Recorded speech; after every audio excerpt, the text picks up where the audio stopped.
México celebró el domingo los 214 años de su independencia. Las fiestas patrias fueron canceladas en algunos estados como Nuevo León, Michoacán, Chiapas, Guanajuato, Oaxaca y Durango debido a la inseguridad que se registra en esas entidades federales. Horas antes del inicio de las celebraciones, el presidente del país, Andrés Manuel López Obrador, promulgó su polémica reforma constitucional, la que reestructura el poder judicial para que todos los jueces sean elegidos por el voto popular. Para analizar este tema tenemos como invitado a Álvaro Ramírez, analista político desde Ciudad de México. Álvaro, bienvenido, gracias por acompañarnos. Gracias a ustedes.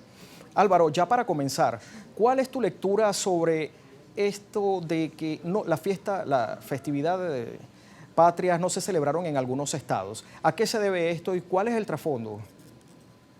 Bueno, para nadie debe de olvidar que la violencia, la escalada de violencia que se está viviendo aquí al final del sexenio del presidente Andrés Manuel López Obrador es el resultado de la guerra entre facciones del cartel de Sinaloa, los hijos del Mayo Zambada y los hijos del Chapo Guzmán, que están en esta disputa por el control del cartel de Sinaloa, pero también en esta disputa por la supuesta entrega y traición de parte de la facción del Chapo contra el Mayo Zambada, que, bueno, fue pues secuestrado y llevado a los Estados Unidos. Entonces, la violencia está partiendo a partir de esta confrontación que hay entre los grupos antagónicos, ahora antagónicos, del cartel de Sinaloa y que, bueno, podemos ver ese conflicto en los estados que mencionaste, Sinaloa, Michoacán, Oaxaca, que son donde, digamos, el cartel tiene una mayor presencia.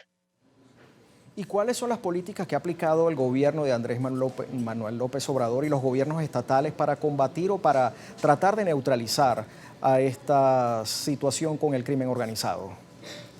Bueno, la política desde el inicio del sexenio se llamaba abrazos y no balazos. Entonces, lo que se pretendió fue reducir los altos índices de homicidios que había en todo el país, que se venían arrastrando desde la administración de Felipe Calderón, y con la idea de no confrontar a los grupos del crimen organizado, se pretendió disminuir estos números. Sin embargo, los números son muchísimo mayores y no necesariamente son producto de la muerte en el combate entre las Fuerzas Armadas, Fuerzas de Seguridad contra el crimen organizado. Es una guerra entre del crimen organizado con el crimen organizado.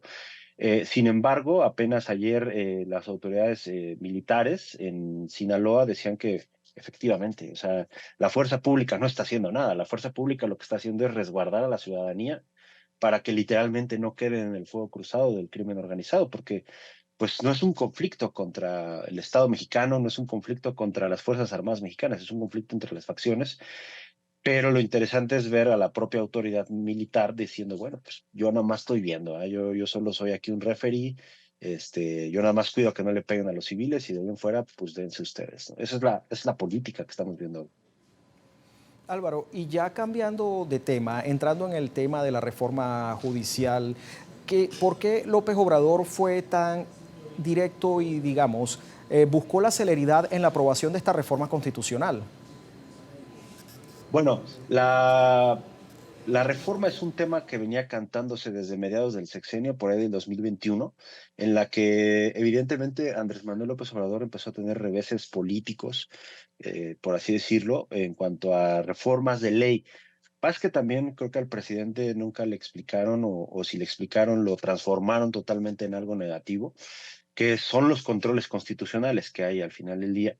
Y lo único que hacía la Suprema Corte era aplicar un control constitucional. Puede que haya vicios o a lo mejor haya influencia también de otros agentes, quizá, pero esa misma influencia que hoy se pone en duda que hay sobre la Suprema Corte, esa misma duda está hoy en día sobre este nuevo mecanismo en el que vamos a entrar todos los mexicanos a partir de ya, porque la celeridad yo creo que parte de que el presidente Andrés Manuel López Obrador termina su encargo el último día del mes de septiembre.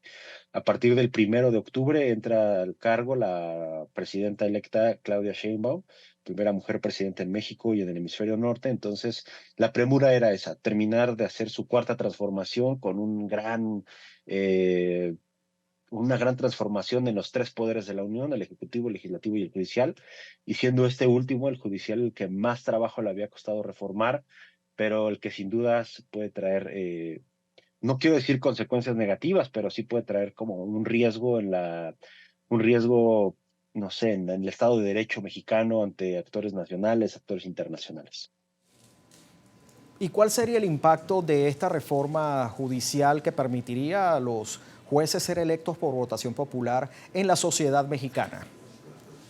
Mira, el tema ahí es que, por ejemplo, nosotros en Ciudad de México, que es donde están concentrados pues la mayor parte de jueces federales, tendríamos que elegir más o menos arriba de 1,000 ciudadanos. Entonces, es un número brutal para hacerlo en una sola jornada, y aunque fueran menos de 1,000, si fueran 200, si fueran 300 en otros estados, imagínate tú llegar a una urna,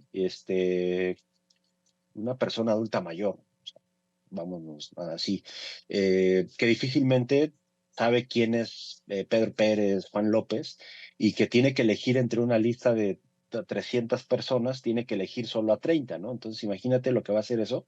Primero escribirlos o seleccionarlos o el método que tú quieras, va a ser muy complicado. Yo creo que sin duda la reforma necesita mejorarse, precisamente para quitar ese tipo de controversias que pueda ir generando, pero también necesita, yo creo que la presidenta electa necesita meter un poco las manos ya a partir del 1 de octubre, para que ella también haga una propuesta de reforma y, digamos, perfeccionarlo. Creo que aquí el tema es que en el régimen político mexicano hacerle una crítica al presidente a veces puede ser mal visto, cuando creo que precisamente algo que enriquece a los regímenes es aceptar la crítica propositiva. Bueno, gracias Álvaro por esta entrevista. Era Álvaro Ramírez, analista político, quien nos acompañaba desde Ciudad de México para analizar las implicaciones que tiene la reforma judicial impulsada por el presidente del país, Andrés Manuel López Obrador.